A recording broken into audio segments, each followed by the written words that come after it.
The Great Plague and the Great Fire of London. During the 17th century, London faced two major disasters, the Great Plague of 1665 and the Great Fire of London in 1666. These events caused immense suffering and destruction but also led to significant changes in the city. Between 1665 and 1666, a devastating disease known as the bubonic plague struck London. Within 7 months, nearly a quarter of the city's population perished.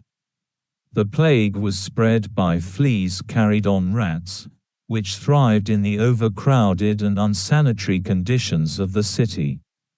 At the time, people did not understand how the disease spread, and many believed it was caused by bad air or divine punishment.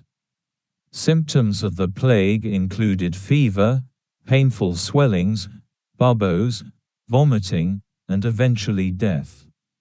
Infected households were marked with a red cross and the words "Lord, have mercy on us." Entire families were locked inside their homes to prevent the disease from spreading further. Some people tried strange remedies to protect themselves, such as carrying flowers to ward off bad air, smoking tobacco, or wearing lucky charms.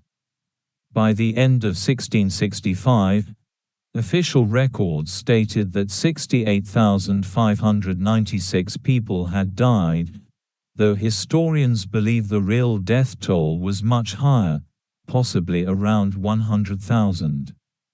The spread of the disease began to slow in 1666, partly due to the cold winter, which killed off many of the fleas.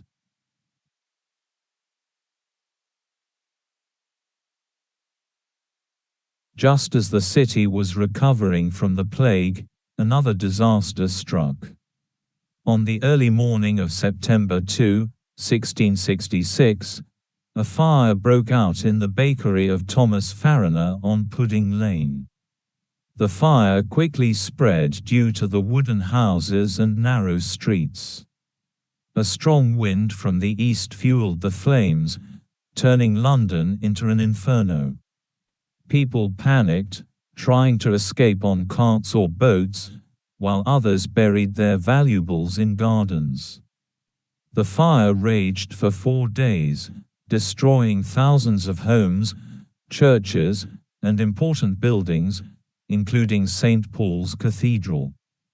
King Charles II ordered buildings to be demolished to stop the fire from spreading further. By Wednesday, the fire was finally under control, but by then, around 100,000 people were left homeless. Despite the destruction, only 9 people were recorded as having died. 2 famous eyewitnesses, Samuel Pepys and John Evelyn, wrote detailed accounts of the disaster in their diaries. Not everyone believed the fire was an accident. Some thought it was a deliberate act. However, historians agree that the fire was most likely caused by sparks from the bakery oven. Although the Great Fire was a tragedy, it also helped London recover from the plague by destroying many of the rats and fleas that carried the disease. In the aftermath, King Charles II declared October 10, 1666, a day of fasting and remembrance for the victims. A monument was later built near Pudding Lane to commemorate the fire. The city was rebuilt with wider streets and brick houses instead of wood, improving hygiene and fire safety. The famous architect Sir Christopher Wren played a key role in redesigning London, including the reconstruction of St. Paul's Cathedral. These 2 disasters shaped London's history, teaching valuable lessons about health, fire prevention, and urban planning. Even today, the Great Plague and the Great Fire of London are remembered as defining moments of the 17th century.